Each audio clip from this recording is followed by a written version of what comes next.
Jour 57. Quand tout semble perdu, Dieu prépare une délivrance. Il y a des saisons où l'injustice semble gagner, où le mal paraît plus fort que le bien. Le peuple d'Israël était condamné. Un décret signé, une sentence irrévocable. Et pourtant, Dieu avait déjà placé Esther au palais.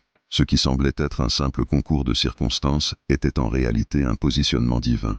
Esther avait peur, mais son oncle lui dit, comme il est écrit dans Esther, chapitre 4, verset 14, « Qui sait si ce n'est pas pour un temps comme celui-ci que tu es parvenu à la royauté ?» Au moment le plus sombre, la délivrance surgit. La croix aussi semblait être une défaite. Le ciel silencieux, l'espoir brisé. Mais le troisième jour, la pierre est roulée. La mort est vaincue. Comme l'ange le déclare dans Luc, chapitre 24, verset 6, « Il n'est pas ici, il est ressuscité. » Joseph était en prison avant d'être élevé. Daniel était dans la fosse avant d'être honoré. Les Hébreux étaient devant la mer avant de la traverser.